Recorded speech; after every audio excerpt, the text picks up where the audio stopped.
बहू ने पहली रसोई में पिज्जा बनाया। ये तो अनर्थ हो गया। स्नेहा का हाल ही में विवाह हुआ था। वह शहर में पली बड़ी, पढ़ी लिखी और आधुनिक सोच वाली लड़की थी, लेकिन संस्कारों की अहमियत भी समझती थी। शादी के बाद जब वह पहली बार ससुराल आई तो घर वालों ने बड़े प्यार से उसका स्वागत किया। घर का माहौल पारंपरिक था। सासू माँ सुबह जल्दी उठकर पूजा करती, दादी सा अखबार के साथ चाय का आनंद लेती और बाकी घर वाले अपनी अपनी दिनचर्या में व्यस्त रहते। गृह प्रवेश की रस्मों के बाद दादी सा ने स्नेहा को अपने पास बुलाया और मुस्कुराते हुए कहा, बहू, कल तुम्हारी पहली रसोई है। हमारी परंपरा है कि बहू कुछ मीठा बनाए जिससे घर में मिठास बनी रहे।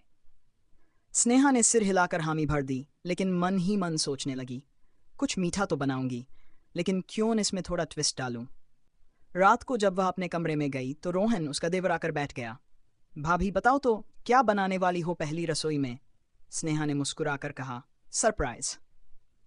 अरे कम से कम हिंट तो दो, रोहन ने उत्सुकता से पूछा।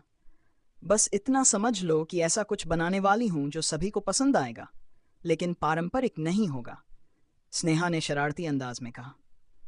सुबह स्नेहा जल्दी उठी और नहा धोकर सीधा रसोई में पहुंची। सासू माँ और दादी सा ने सोचा कि वह हलवा या खीर बनाएगी, लेकिन जब उन्होंने देखा कि वह मैदा, टमाटर सॉस और चीज निकाल रही है तो दोनों आश्चर्य में पड़ गईं।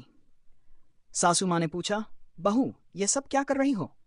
स्नेहा ने मुस्कुराते हुए जवाब दिया, माँ जी कुछ नया ट्राई कर रही हूँ। लेकिन पहली रसोई में तो हलवा पूरी या कोई मिठाई बनती है, दादी सा ने टोका।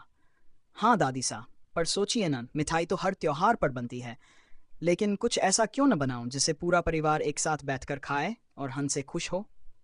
सासू माँ ने चिंतित होकर कहा, देखो स्नेहा, तुम्हारी सोच अच्छी है, लेकिन परंपराओं का भी ध्यान रखना चाहिए। पहली रसोई बहू के पकाने के हुनर की पहली परीक्षा होती है। स्नेहा ने आत्मविश्वास से जवाब दिया, माँ जी, परंपराएं तभी तक खूबसूरत होती है जब परिवार को और करीब लाएं। मैं कुछ ऐसा बनाऊंगी जिससे सबको खुशी मिले। सासू माँ और दादी सा थोड़ा असमंजस में थीं, लेकिन उन्होंने स्नेहा को अपनी मर्जी से कुछ बनाने दिया। पिज्जा का जादू।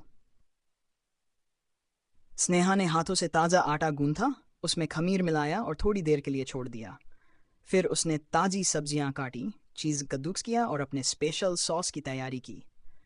जब वह सब कुछ तैयार कर चुकी थी तो उसने ओवन प्रीहीट किया और बेस को उसमें डाल दिया। थोड़ी ही देर में पूरे घर में बेकिंग पिज्जा की खुशबू फैल गई। रोहन भागता हुआ किचन में आया, भाभी वाह, क्या खुशबू आ रही है।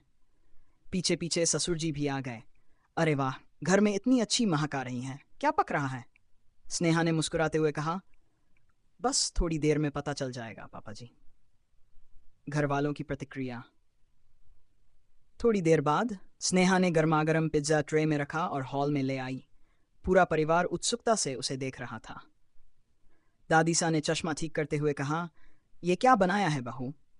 सासू माँ ने भी थोड़ा परेशान होकर कहा, स्नेहा, पिज्जा।